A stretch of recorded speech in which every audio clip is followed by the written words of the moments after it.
Hello बच्चों। बच्चों आज हम लोग किसके बारे में पढ़ेंगे? क्यूब के बारे में पढ़ेंगे, जो कि है एक हमारी कौन सी आकृति? 3 डायमेंशनल आकृति। अगर आप ध्यान से देखेंगे तो इसमें लंबाई भी है, यहाँ से यहाँ तक अगर आप देखें तो इसकी कुछ ना कुछ लंबाई भी है, इसकी कुछ ना कुछ चौड़ाई भी है, और तो और इसकी कुछ ना कुछ क्या है, ऊंचाई भी होगी। जैसे आपने पासा देखा होगा लूडो वाला, ठीक है, जो लूडो खेलते हैं तो उसका पासा देखा होगा। वो कैसा होता है? वर्ग के आकार का, ठीक है। उसमें कितनी वर्ग की सतहें मिलके बनी होती हैं? 6 सतहें, 6 नंबर होते हैं, और 6 नंबर किस पे छपे होते हैं? एक वर्ग पे छपे होते हैं। तो हम कह सकते हैं कि जो हमारा क्यूब है, ठीक है, जो हमारा क्यूब है या हमारा घन है, वो किससे मिलके बना होता है? वर्ग से मिलके बना होता है, ठीक है। कितने वर्गों से मिलके बना होता है? 6 वर्गों से मिलके बना होता है, ठीक। कैसे? एक ये है हमारा वर्ग, अगर हम ध्यान से देखें, एक वर्ग हमारा ये है, दूसरा वर्ग हमारा ये है। हम सारे वर्गों को अलग अलग कलर से और अलग अलग नंबर से लिखेंगे, दो एक जैसे वर्गों को, ठीक है। ये हमारा वर्ग 1 है और ये हमारा वर्ग 2 है, ठीक है। दूसरा है हमारा, एक ये वर्ग है हमारा, ठीक है, ये सामने वाली फलक, ठीक है, ये हमारा 3, और एक जो ये पीछे वाला हिस्सा है, ये पीछे वाला हिस्सा, ये हमारा क्या है? 4 है, ठीक है। ये हमने किस किस फलक की बात कर ली? ऊपर और नीचे वाली सतह की बात कर ली। अगर हम 6 वर्गों को मिला के एक बॉक्स बनाना चाह रहे हैं तो ऊपर से भी ढका जाएगा वो, और नीचे से भी ढका जाएगा, आगे और पीछे से भी। तो सेम उसको राइट और लेफ्ट से भी हम लोग कवर करेंगे, ठीक है। अगर हम राइट और लेफ्ट से भी कवर करेंगे तो एक हमारे पास ये वर्ग बनेगा, ठीक है, ध्यान से देखें, एक ये वर्ग बनेगा और एक हमारे पास ये वर्ग बनेगा। ये हमारा 5 और ये छठे नंबर का वर्ग बन रहा है, ठीक है। आ रही है बात समझ में? तो अगर कोई पूछे कि घन क्या होता है, ठीक है, किस आकृति से मिलके बना होता है, तो घन 6 वर्गाकार आकृतियों से या 6 वर्ग की भुजाओं से या वर्ग से मिलके बनी हुई एक आकृति होती है, जो कि ठोस आकृति होती है, ठीक है। इसमें क्या क्या होता है? लंबाई, चौड़ाई और ऊंचाई होती है, ठीक। लेकिन क्योंकि वर्ग से बना है और वर्ग की सारी भुजाएं बराबर हैं, तो इसमें लंबाई, चौड़ाई और ऊंचाई तीनों आपस में क्या होंगी? बराबर होगी। आई बात समझ में? आयत में क्या होता है? लंबाई चौड़ाई अलग अलग होती है। वर्ग में क्या होता था? चारों भुजाएं बराबर होती थी, सिर्फ एक ही भुजा होती थी। और ये हमारा किससे मिलके बन रहा है?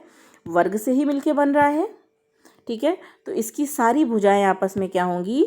बराबर होंगी, और सारी फलकें भी आपस में बराबर होंगी। एक फलक ये, दूसरी फलक ये, जैसे जैसे मैं इसको कलर करती जा रही हूँ ध्यान से देखते रहिएगा आप लोग। तीसरा फलक ये, ठीक है, चौथी फलक हमारी ये, पांचवी फलक ये हो गई हमारी, और छठी फलक हमारी ये पीछे वाली हो गई। आ रही है बात समझ में?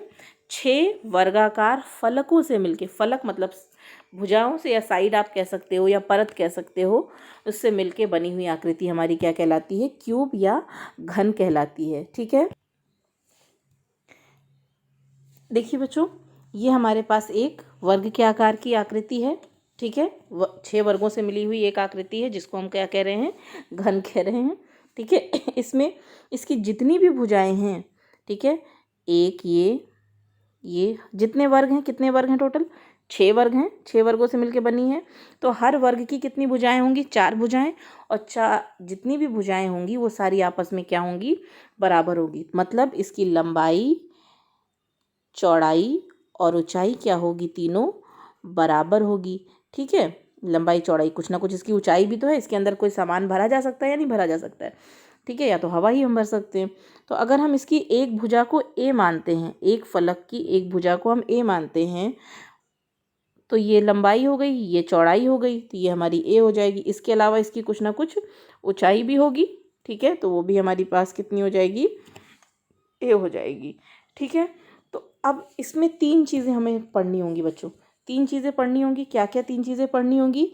एक, पृष्ठीय क्षेत्रफल। जैसे ये मान लीजिए हमारा घन है, तो घन का पृष्ठीय क्षेत्रफल, अगर मान लीजिए आपको कोई पासा दिया जाए और उसको कहा जाए कि इसको कागज से कवर करो, तो कहाँ कवर करेंगे? उसके अंदर तो कवर करेंगे नहीं, बाहर की तरफ कवर करेंगे, ठीक है। तो इस बाहर के पूरे हिस्से में अगर हमें कवर करना हो या पेंट करना हो, तो कितना पेंट लगेगा या कितना कागज़ लगेगा, ये बाहर की जो भी बाउंड्री है इन सब पे कवर करने में, तो वो ही हमारा क्या कहलाता है, पृष्ठीय क्षेत्रफल। अंदर की तरफ फिल करने में नहीं, बाहर की तरफ जो भी उसके पासा, जैसे आप लोगों ने देखा होगा, बाहर के हिस्से में कवर करना हो या पेंट करना हो या कोई एनवलप चढ़ाना हो, ठीक है, तो वो क्या कहलाएगा, बाहर का हिस्सा इसका पृष्ठीय क्षेत्रफल। पृष्ठ मतलब बाहर का हिस्सा, ठीक है, इस पूरे हिस्से का क्षेत्रफल निकालना है तो वो हमारा कहलाएगा पृष्ठीय क्षेत्रफल। इसके अलावा बच्चों इसमें एक चीज़ और हमें पढ़नी होगी, इसका आयतन, ठीक है। किसी भी घन में अगर ये ऊपर से खोल दिया जाए तो इसके अंदर कुछ ना कुछ भरा जा सकता है, ढक्कन लगाया जा सकता है, बंद किया जा सकता है बॉक्स को, ठीक है।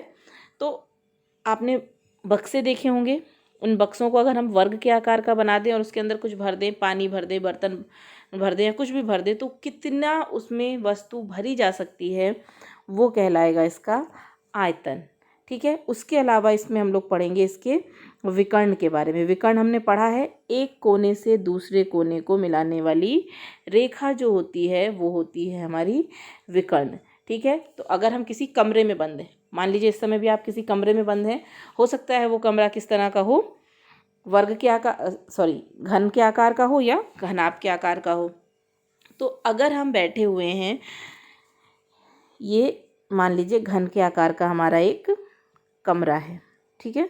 हम जिस कमरे में बैठे हैं इस समय वीडियो बना रहे हैं, वो किसके आकार का है, घनाभ के आकार का है, ठीक है। आप हो सकता है जिस कमरे में बैठे हो वो वर्ग के आकार का है, ठीक है, आप वर्ग के अंदर बैठे हैं, तो उस कमरे में जितनी भी वस्तु भरी जा सकती है, इस समय क्या भरा होगा, इंसान तो भर नहीं सकते हैं पूरे ऊपर तक, तो हवा भरी है, तो हवा क्या कहलाएगी, उस घनाभ का या उस कमरे का आयतन कहलाएगी, ठीक है।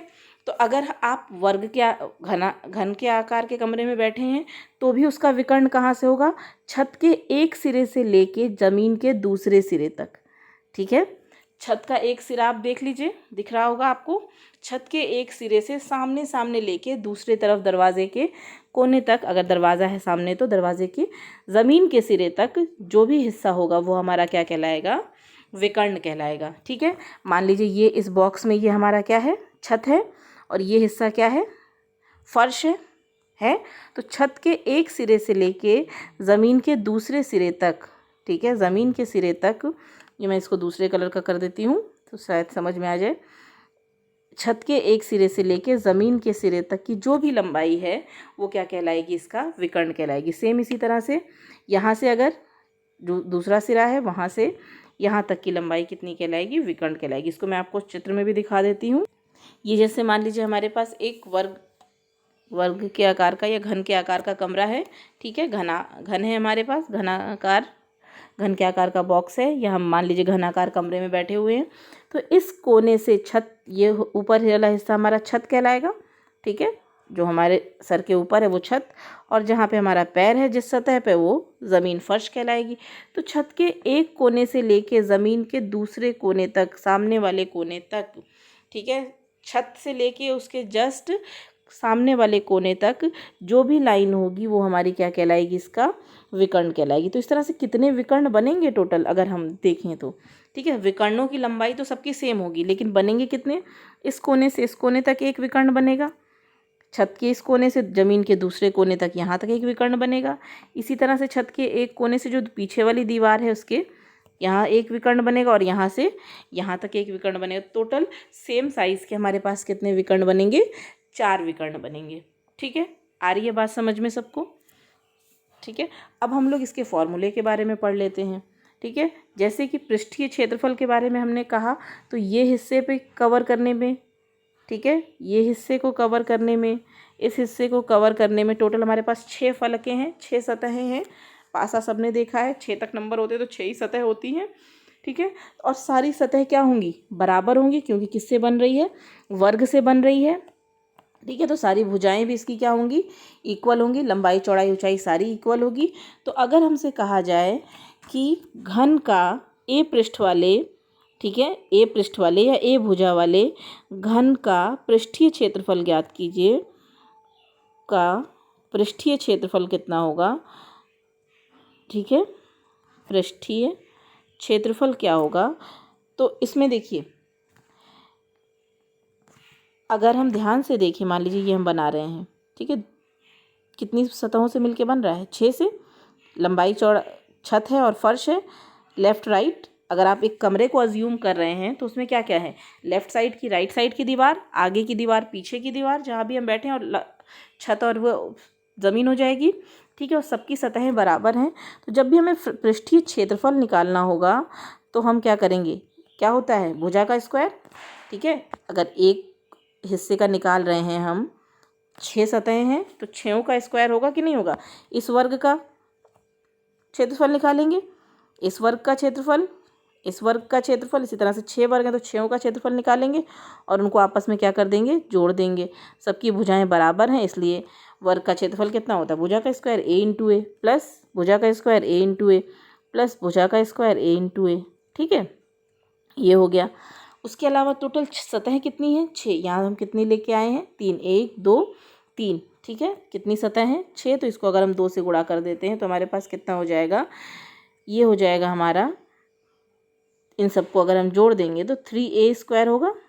ये a स्क्वायर प्लस ये स्क्वायर प्लस ये a स्क्वायर, तो इनको जोड़ेंगे, a square a square a square a square, तो हमारे पास 3a स्क्वायर हो जाएगा। इन दोनों को गुणा करेंगे तो हो जाएगा 6a स्क्वायर। आपके में इसका प्रूफ नहीं आता है कि कैसे आया है ये, ठीक है।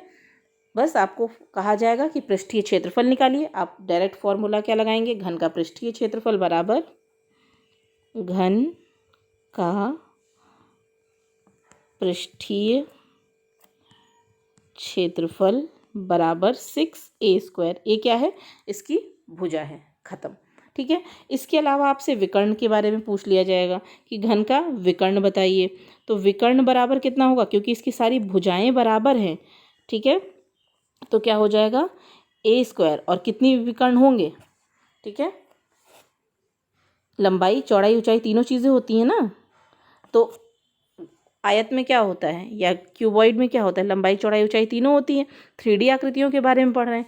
इसमें क्या है, हमारे घन में लंबाई चौड़ाई ऊंचाई तीनों बराबर हैं, तो ये लंबाई, ये चौड़ाई, ये ऊंचाई, तीनों का योग कर देंगे तो ये हमारे पास आ जाएगा 3a स्क्वायर। a का वर्ग है तो a हमारा बाहर हो जाएगा, √3। तो विकर्ण अगर हमसे निकालने कहा जाएगा तो हम फॉर्मूला क्या यूज़ करेंगे, a√3। ये हमारा फॉर्मूला हो जाएगा विकर्ण निकालने का, ठीक है। इसके अलावा हमसे कहा जाएगा कि घन का आयतन निकालिए। आयतन निकालने का मतलब क्या है, इसमें लंबाई चौड़ाई ऊंचाई सब बराबर है, ठीक है। तो आयतन कितना हो जाएगा, किसका, घन का, क्योंकि हम लोग घन के आकार की बात कर रहे हैं। तो घन का आयतन हो जाएगा, लंबाई भी बराबर, चौड़ाई भी बराबर और ऊंचाई भी बराबर, तो a इंटू ए, तो a क्यूब इसका आयतन हो जाएगा, ठीक है। एक चीज़ और, जब इसको हम आंसर इसका सॉल्व करेंगे तो हमने आपको बताया है, जब परिमाप या परिधि की बात हो रही होती है तो सिर्फ मीटर या सेंटीमीटर में यूनिट लिखते हैं। जब क्षेत्रफल की बात हो रही होती है तो स्क्वायर में लिखते हैं, और जब आयतन की बात हो रही होती है तो उसका मात्रक किस में लिखते हैं, क्यूब में लिखते हैं। जैसे अगर मान लीजिए क्वेश्चन में सेंटीमीटर है तो सेंटीमीटर क्यूब होगा, मीटर है तो मीटर क्यूब होगा, किलोमीटर है तो किलोमीटर क्यूब होगा, ठीक है। आ रही है बात समझ में। तो जब भी हम आयतन की यूनिट लिखते हैं, मात्रक लिखते हैं, तो वो घन में लिखते हैं, क्यूब में लिखते हैं, ठीक है। तो घन के आयतन के बारे में अगर पूछा जाएगा कि आयतन निकालना है तो हम फॉर्मूला क्या लिखेंगे, घन का आयतन बराबर a⁻3, और यहाँ a हमारा क्या है, भुजा है। तो इस तरह से हमने आपको 3 फॉर्मूले बताए हैं। पहला फॉर्मूला क्या है, घन का पृष्ठीय क्षेत्रफल, मैं पूरा नहीं लिख रही हूँ, घन का पृष्ठीय क्षेत्रफल जो कि हमारा होता है 6a स्क्वायर, ठीक है। घन का विकर्ण जो कि हमारा होता है a√3, और घन का आयतन। इन फॉर्मूलों पे रिलेटेड क्वेश्चंस आपके आएंगे। अगर कोई भी प्रॉब्लम होगी तो मुझसे इसमें पूछ लीजिएगा, ठीक है। क्षेत्रफल है तो इसकी यूनिट क्या होगी, वर्ग में होगी या स्क्वायर में होगी। विकर्ण है तो वही सेंटीमीटर, सिंपल सेंटीमीटर या मीटर, जो भी इसका मात्रक होगा, ठीक है। और ये है घन में है तो या तो घन सेंटीमीटर लिखेंगे या घन मीटर लिखेंगे, या फिर किसी भी मात्रक के सेंटीमीटर क्यूब या मीटर क्यूब इसका यूनिट हो जाएगा, ठीक है। आई होप आपको समझ में आ गया होगा। अगर किसी को कोई भी डाउट होगा तो मुझसे पूछ लीजिएगा। ठीक है, तब तक के लिए बाय बाय।